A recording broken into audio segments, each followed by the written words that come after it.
జూబ్లీహిల్స్ బైపోల్లో భాగంగా ప్రస్తుతం మనం ఎల్లారెడ్డిగూడలో ఉన్న కొన్ని పోలింగ్ కేంద్రాలు అవుతున్నాము. 277, 278, 279, ఈ 278, 279 రెండు కలిపి ఒక పోలింగ్ కేంద్రంగా ఇందులో పీజీఆర్ కమ్యూనిటీ హాల్లో మొత్తం కలిసి ఒక రెండు పోలింగ్ కేంద్రాలు అవుతున్నాయి. ఇక్కడ కొంతమంది వాళ్ళు ఓటు హక్కును వినియోగించుకొని బయటికి రావడం జరిగింది. ఒకసారి వాళ్ళని అడిగి తెలుసుకుందాం ఏ విధంగా ఉంది లోపల సౌకర్యాలు, వాళ్ళు ఏ విధంగా ఫీల్ అవుతున్నారో అడుగుదాం. నమస్తే అండి. నమస్కారం. ఎట్లా అనిపిస్తుంది అండి లోపల ఓటేసారు కదా, ఏ విధంగా ఉంది లోపల? బాగానే ఉంది, అంత సౌకర్యాలు బాగానే ఉన్నాయి, అన్ని విధాలుగా సెక్యూరిటీని పెట్టారు. ఒకసారి మీరు ఓటేసి చూపించరా, ఎట్లా అనిపిస్తుంది? అంటే మళ్ళీ బై ఎలక్షన్స్ బై మిస్టేక్లు వచ్చేసినాయి, అది ఏ విధంగా అనిపిస్తుంది మీకు? ఇప్పుడు ఆయన మాగంటి గోపీనాథ్ గారు కోల్పోయినారు కాబట్టి బై ఎలక్షన్ పెట్టారు. సో ఏది గెలుస్తుంది ఆ భగవంతునికి తెలుసు. మీరు ఎలాంటి అభివృద్ధి గురించి అని ఆలోచించి ఓటేస్తారు? ఎలాంటి అభివృద్ధి అంటే మనకి ఇక్కడ మంచి పనులు జరగాలి. ఇప్పుడు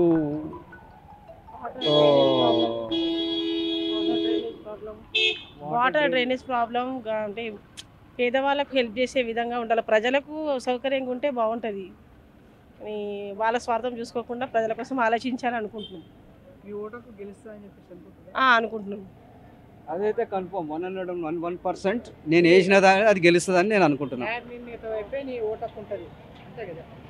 అన్న నేను లాల్ సింగ్ బూత్ నంబర్ 276, 277, 278కి నేను టేబుల్ ఇన్ఛార్జ్గా ఉంది. నేను భూషామల్కి వెళ్ళి వచ్చిన మేము ఇప్పుడు పర్సంటేజ్ చాలా ఇంకా పెరగాలి, చాలా తక్కువ ఉంది పర్సంటేజ్.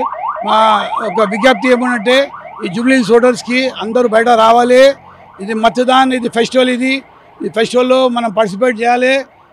మీరు మీ ఫండమెంటల్ రైట్ ఉంది, మీరు ఓట్ కంపల్సరీ వేయాలి. ఇప్పుడు 10th అయితే భారతీయ జనతా పార్టీది ఇక్కడ 10th ఉంది, ఇంకా ఫ్యూచర్లో మేము చెప్పను, ఇంకా జనాలు రావాలి, పర్సంటేజ్ పబ్లిక్ పోలింగ్ ఎక్కువ కావాలి. అది మాకు ఇక్కడ నిబంధనలకు విరుద్ధంగా ఎలాంటి సంఘటనలు జరిగిన ఏమైనా ఉన్నాయా సార్? అట్లా ఏం లేదు, పబ్లిక్ అంటున్నారు కానీ అది ఒక్కొక్క మైండ్ ఒక్కొక్క చెప్తూనే ఉంటారు. అట్లా ఏం లేదు, మంచి పీస్ఫుల్ ఎలక్షన్ నడుస్తుంది ఇక్కడ. ఇప్పుడు దాకా అయితే పీస్ఫుల్ ఉంది. జనాలకి ఏమంటే ఓటర్స్కి ఒక రిక్వెస్ట్ అంటే ఇది మతదాన్ అంటే ఒక ఫెస్టివల్, ఇలా మీరు పార్టిసిపేట్ చేయాలి. మీరు ఎవరైనాకి ఇవ్వండి ఓటు, కానీ మీరైతే రావాలి, పర్సంటేజ్ పెరగాలి. మాది ఒక రిక్వెస్ట్ ఉండేది, భారతీయ జనతా పార్టీ పక్షాన మీరు మతదానం చేస్తే మీకు చాలా చాలా ధన్యవాదాలు. మేడం నమస్కారం. మేడం నమస్తే. ఇప్పుడు వరకు అయితే 35% వరకు పోలింగ్ జరిగింది. ఏవైతే కాలనీస్ ఉన్నాయో అవి 25% వరకు జరిగింది. పబ్లిక్ అయితే బాగా బయటికి వస్తున్నారు, కొంచెం ఇళ్లలో పని చేసుకొని.